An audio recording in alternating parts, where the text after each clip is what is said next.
ក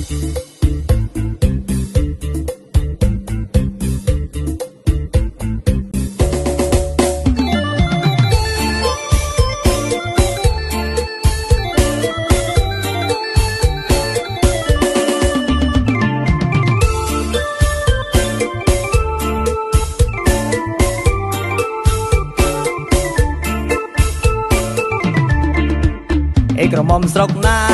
អើយបងលងស្នេហ៍ស្រីមុំអូនអើយបងលងស្នេហ៍ស្រីក្រមុំស្រុកណាអើយបងលងស្នេហ៍ស្រីមុំអូនអើយបងលងស្នេហ៍ស្រីអ្នកបន្ទាយមានជ័យឬក៏បន្ទាយឆ្មាអ្នកបន្ទាយមានជ័យឬក៏បន្ទាយឆ្មាបងអ្នកកណ្ដាលអើយបងច្រាលបេះដូងមុំអូនអើយបងច្រាលបេះដូងបងអ្នកកណ្ដាលអើយបងច្រាលបេះដូងមុំអូនអើយបងច្រាលបេះដូងសុំញ៉ាបេះដូងមួយផងបានទេសុំញ៉ាបេះដូងមួយផងបានទេ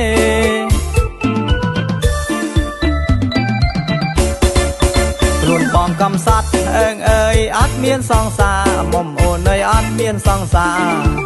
ខ្លួនបងកំសត់អើយអត់មានសង្សារមុំអូនអើយអត់មានសង្សារ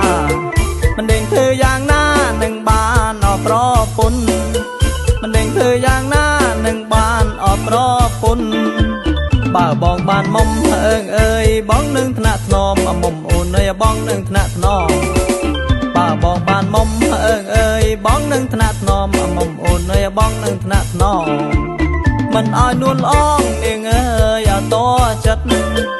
មិនឲ្យនួនអងនាងអើយអតចិត្ត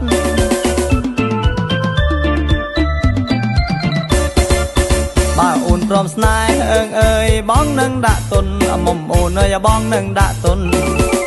បើអូនព្រមស្នេហ៍អើយបងនឹងដាក់ទុនមុំអូនអើយបងនឹងដាក់ទុន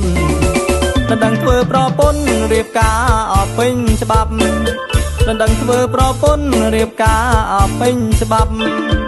ក្រោយចូលឆ្នាំថ្មីអើយយើងនឹងរៀបការមុំអូនអើយយើងនឹងរៀបការក្រោយចូលឆ្នាំថ្មីអើយយើងនឹងរៀបការមុំអូនអើយយើងនឹងរៀបការ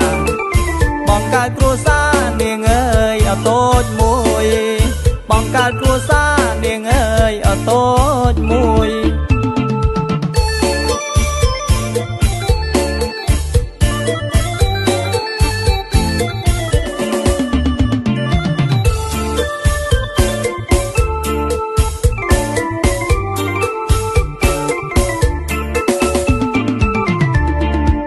បើអូនព្រមស្នេហ៍អើយបងនឹងដាក់ទុនមុំអូនអើយបងនឹងដាក់ទុនបើអូនព្រមស្នេហ៍អើយបងនឹងដាក់ទុនមុំអូនអើយបងនឹងដាក់ទុនមិនដឹងធ្វើប្រពន្ធរៀបការអស់ពេញច្បាប់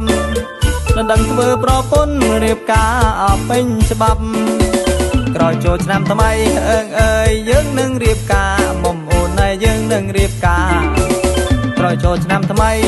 អើយយើងនឹងរៀបការមុំអូនអើយយើងនឹងរៀបការបងកើតគ្រួសារនាងអើយអត់តូចមួយ